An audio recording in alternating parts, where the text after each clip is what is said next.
We are living in a very interesting time. So there was a time period where I would get in trouble for this. There would be a time period where how well I did in school will determine this. There would be a time period that I would have to go on punishment because of this. What am I talking about? I'm talking about esports. Back in the day, we called them video games. We called them staying in the house. And in this video, I want to talk about how esports is making STEM fun again.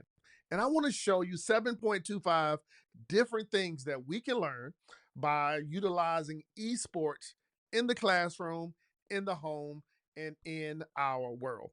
Hello, I'm Kantis Simmons, and welcome to the Kantis Simmons Show. And this show is all designed to talk about school success, life success, STEM success. And I'm super duper excited that you're here because I'm a STEM baby, right? I absolutely love science, technology, engineering, and math. Speak on STEM, travel on STEM, write books on STEM, help people on STEM education. And so this weekend, in a few days, I'll be speaking at a STEM plus esports conference down in Texas. I'll be one of the keynote speakers there. And I'm just so geeked about this STEM and esports conference because I believe this is an interesting avenue that has been around for many years, but we're now seeing it transform itself into schools, into school athletics, students getting college scholarships, students going to school and having NIL deals, partnerships. We see video games and esports absolutely, it's a huge industry. And I want to give you some things that you can consider if you're trying to incorporate esports into your school, esports into your curriculum, esports into your home. All right. And before I do this, I want to let you know that I have this really cool book. It's called STEM is Everywhere. It's all about activities to help students learn it, love it, and live it. And if you want a copy of this book, it's full of activities, STEM activities that you can do in the home, activities that you can do at school, ranging from kindergarten all the way up to high school. And if you would love a copy of this book, I'll put the link down below in the description here where you can get access to STEM is Everywhere, or just go over to STEMiseverywhere.com. All right, so when we talk about esports, I remember I had video games when I was growing up, right? Remember when the first Atari came out, right? The first Atari came out, and we'd play Atari, or we would go to the fun centers and play the Pac-Mans and the Donkey Kongs and all the different games. And then I remember I went to college, and shout out to my roommate, Sam Jones at Norfolk State University. And that was around the time period where Tecmo Bowl came out. Remember Tecmo Bowl? Listen, for my young people, if you don't remember Tecmo Bowl, hey, go Google it, go YouTube it, because Tecmo Bowl was a football game. All the men were fat, right? And I remember my roommate, Sam Jones, who's from Franklin, Virginia. And we was in school there at Norfolk State University. And he had, his video console set up in the dorm room. And we would have guys come by and play Tecmo Bowl, and we would have these different competitions around Tecmo Bowl. So that was more than 30 years ago. However, today we are having both men and women gather around esports to not only have fun, but it's also a part of the curriculum. So in this video, I want to talk about 7.25 things, and the reason I call it 7.25 because I'm the coolest guy with 7.25 fingers. But I'm going to give you 7.25 things to consider on how we can use esports more intentionally to help students learn STEM, love STEM, and live STEM out. Okay, so go ahead and grab a pencil. Go ahead and jot these things down. I want to give you some things to consider, whether you're a teacher, educator, or a parent. I believe if you can implement this into your curriculum or your activities, it will improve your STEM program. Okay. Number one, here's a cool thing about esports where I believe it's going to help our students learn it, love it, and live it. Number one, in the area of data literacy. Yeah, data literacy. Now, when I think of data literacy, I think of the science of statistics, right? So when students are playing the games, like they are just not looking at scores. They're actually performing a predictive model. So they're going through a course, they're going through different modules, they're going through different levels, and there's science behind that. All right. So when a student, well, there's science in the stats. When a student looks at their score, maybe it's a fight ratio or a win ratio. Guess what? That's in the area of statistics, right? They can look at their numbers and know exactly how they're performing. They can look at their numbers to see how they can improve. That's very similar to what we may see on Wall Street with a Wall Street analyst. But the beautiful thing here is that they're looking at raw data, okay, and identifying a trend. Are they getting better? Who's the strong person on the team? Who's the stronger competitor? And now, because of what they see in the data, now they can make some changes and now they can produce some better results. All right. That is the heart of science. And I think that's one of the things by looking at data where we're now improving students in the area of data literacy. Okay. The second way I believe that esports can help our students is in the area of strategic thinking. Okay. Like the engineering of a plan. I remember when I was in grad school, I think it was Dr. Sperling. I was in grad school at Lehigh University, working on a degree there in polymer science and engineering. And Dr. Sperling, he said something to me. He said, Kantis, he said, if you want to earn more, then learn more, become a perpetual student. He said, yeah, if you want to earn more, learn more, become a perpetual student. And then he also said to me, you're not in the lab to do research, you're in the lab to learn how to think.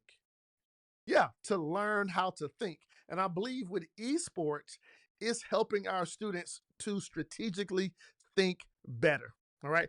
Esports is like speed chess. Okay. I can play chess a little bit, but because of the speed of it, you have to think on your feet. Okay.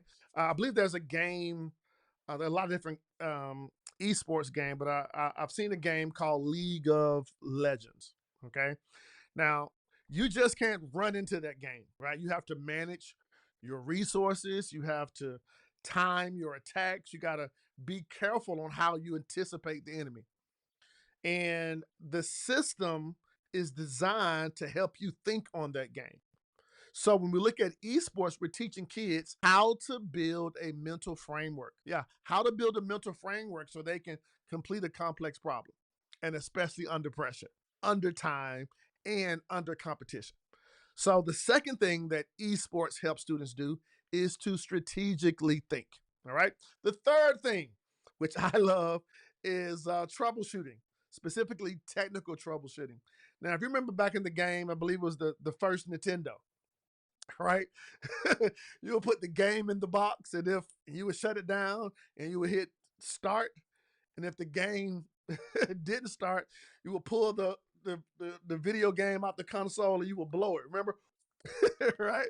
That was our technical support. But guess what? In esports today, if the game lags or the headset is not working, guess what? Students figure out how to go in to fix it. Maybe they may go into the settings. Maybe they may tweak something. Maybe they may plug something up. But guess what? They're learning IT. They're learning information technology. They're learning how to handle the hardware, how to handle the software, how to do maintenance if it's necessary. Right?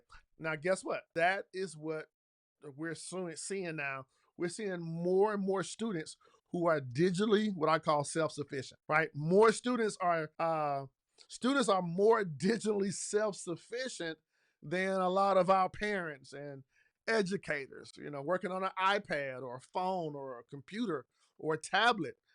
Give it to a young person. You will see just how digitally self-sufficient they are. Okay.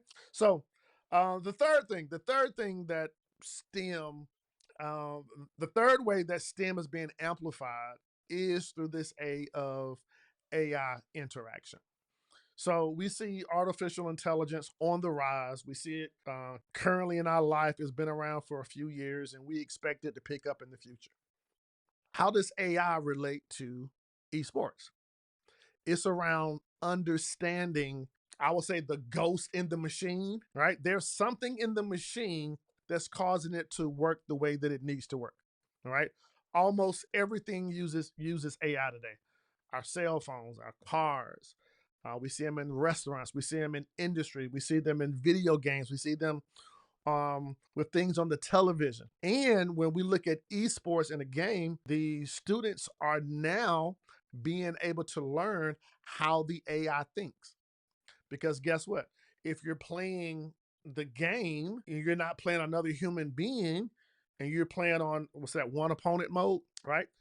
You're trying to beat the game. Guess what? That's AI. And in a world now where AI is taking over the workplace, students have already had a head start on working with AI because they spent so much time on the game, spent so much time with esports, and now they're able to interact with it. They're now able to leverage it, and they're now able to master AI, all from esports. Okay. Number five, the fifth way esports is being used to make STEM fun is through the area of collaboration. Yeah, collaboration. You know, the other day I stopped by a friend's house and his son was there. And his son walked down to speak to me. Hey, Mr. Kantis, and he came down, and he had his headset on and his microphone on. And I said, "Hey, what's going on? How was school? How was work? How things going?" And we had small talk. And I said, "How's your cousin doing?" He's like, "My cousin's doing good. He's actually on the game now." Right? And they were actually collaborating together in two different homes because now the esports in this game, the game they were playing, it brought about teamwork. All right. So if you've seen it, right? You put five kids on a headset and they're talking. Some of them may be talking a little smack. Okay.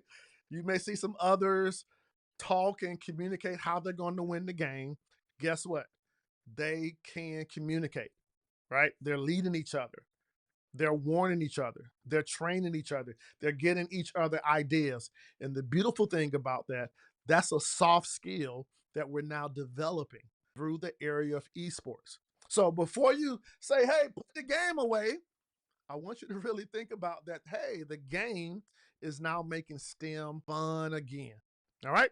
Number six, the sixth thing that esports is doing for the area of STEM is in the area of resilience. Okay.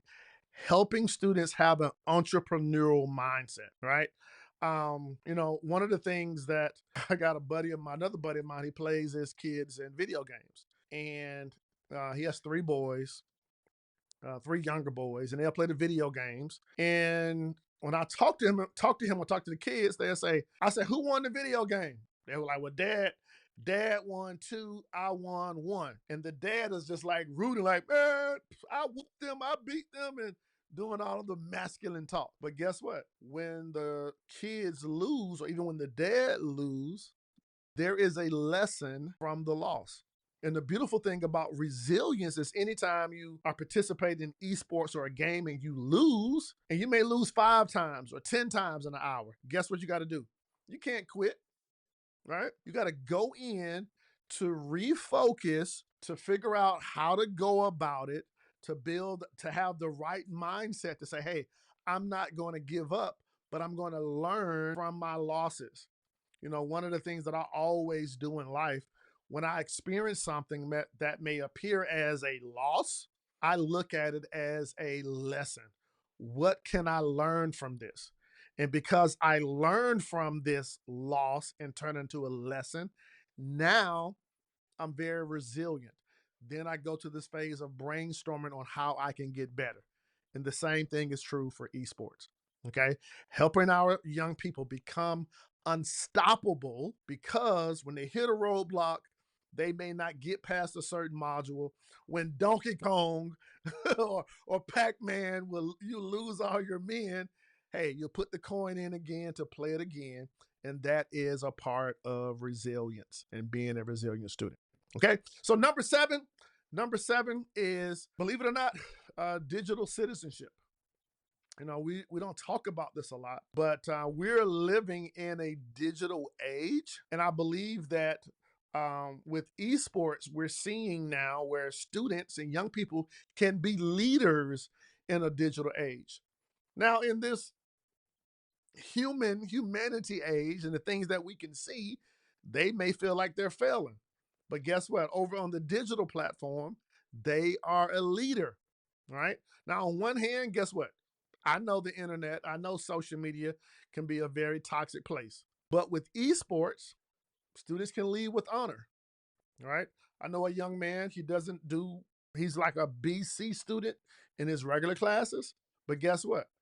His school has esports and he's winning. He's getting the medals. He's one of the top leaders on what they call the sticks, right?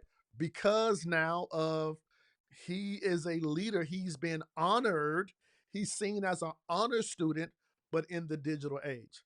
So now when we see students like that, we can now take the time to reevaluate how they learn. And if we can understand how they learn, then now we can help them learn in every other manner. Okay. The key point I want you to hear here in step 6 is digital citizenship, right? Helping students, helping students understand to see that in a digital age, they are setting up throne as a leader. Okay. That's one thing we're seeing through esports, and it's absolutely a interesting interesting time that we live in. So when you think about esports, when you think about STEM, when you think about AI, when you think about where we're living, I want you to consider these 7 things. Okay. Don't throw the game out. If you have to put your child or your student on punishment, okay, you can take the game away, but I want you to also see that the game is helping your students learn STEM, love STEM, and live STEM out. Okay, so number one, it's going to help them with the digital leadership. I mean, the excuse me, data literacy. All right, helping them understand data. Number 2 is going to help them with strategic thinking. Number 3 is going to help them with troubleshooting, like they're their own IT help desk. It's going to help them understand AI and the future of work. It's going to help them learn how to collaborate and work with other people. It's going to help them be able to become more resilient, have the I don't want to give up mindset. It's going to help them improve their digital citizenship and understand leadership. And lastly, one of the things that I want you to do, if you're watching this, this is for you. If you're a teacher, if you are ad administrator, if you're a parent, here's my 7.25th step for you. I encourage you to get involved with your students around esports. Sit down with them, sit down, have a conversation with them. You get on the sticks, learn from them, because here's the thing that I've realized. If esports have their attention, esports is their teacher. Wherever they're spending the most of their time, that's the real teacher. And I'm encouraging you, as someone who loves young people, hey, go spend time with them to figure out what they're spending time with. And now we can weave in the conversation around science, technology, engineering, and math. Listen, I'm Kantis Simmons. STEM is everywhere, and we can help our students learn it, love it, and live it. If you want a copy of this book, hey, click the link down below to get access to this book. And I got some other cool videos that you can check out right here on how we can continue to make STEM fun in our schools, in our classrooms, and our homes. Hey, I'll talk to you soon. Bye-bye.